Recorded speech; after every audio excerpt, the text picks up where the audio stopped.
Hey guys, happy Thanksgiving sa inyo dito sa US, and since special na araw na to, gagawa tayong lechon, pabo.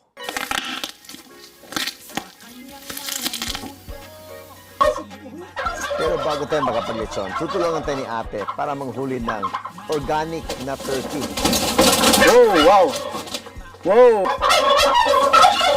Wow, nakuha, kusga na na! Kusga na, mana! Saan ka buhin, ha? Dili mahitan? Dili mahitan daan? Kuyawa ni mo eh. Dako ano ba? Mo lagi dako kayo. Guniti. Di ka mo kanina na, kabuhin ako na. Unya na. Hindi ka, paano, hindi ka higot na. Saan pag, asa higot ni mo? Saba kayo sila kay Kinsay sunod. So after natin nakatay ating turkey at atin na nalinisan, atin itong i-brine in salt and water. Ang pinakasimple na brine ratio nito is 4 quarts of water to 1 cup of salt. Pero haluan ko rin ng white sugar. Ilagay na rin natin ating aromatics, ating garlic, ating black pepper, ating ground black pepper, tapos lagyan ng bay leaves. Then atin itong ilagay ng ating turkey, i-brine natin for at least 24 hours sa fridge. Make sure na nakababad lahat ng parte ng turkey. After natin na i-brine ng 24 hours, atin itong tanggalin. Make sure to save the brine for later, okay? Tapos atin itong hugasan ng turkey.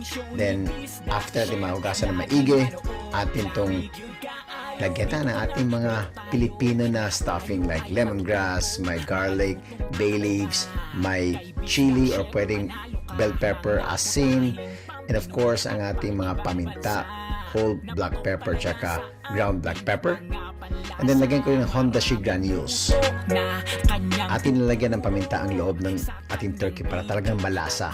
Tapos, atin ang ilagay ng ating mga herbs and spices. Panalo ang mga luto, matatakam ka sa kanya at matututo. At of course, hindi natin pwede kalimutan ating green onions. The more, much better. Kasi sobrang bangho ng ating lechon mamaya. And I think ready na tayo magtahi ng ating turkey. Make sure na itahi both bottom at saka yung leeg ng ating turkey. Laging manood, lamig yun kaayo sa kanyang mga luto. I-stuff din natin guys ang neck area ng ating turkey para talagang malasa. Then ating tahiin. Using a big enough syringe, ating i-inject ng ating brine kanina sa ating breast at saka sa leg area ng ating turkey. And then ating ito i-pat dry, then i-rub natin ang ating asin, ground black pepper, at saka garlic powder.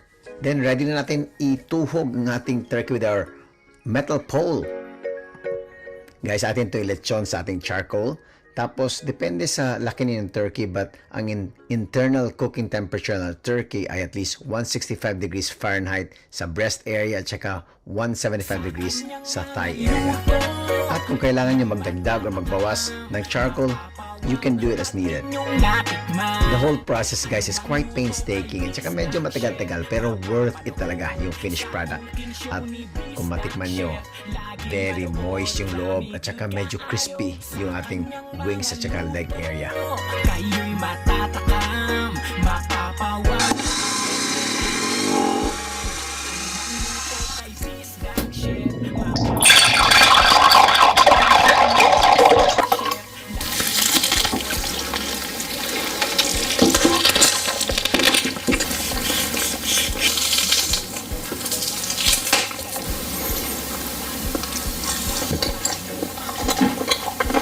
Normally guys, kung sa oven nyo lulutuin at 325 degrees Fahrenheit, yung 10 to 18 pounds turkey would take you about 3.5 to 4.5 hours.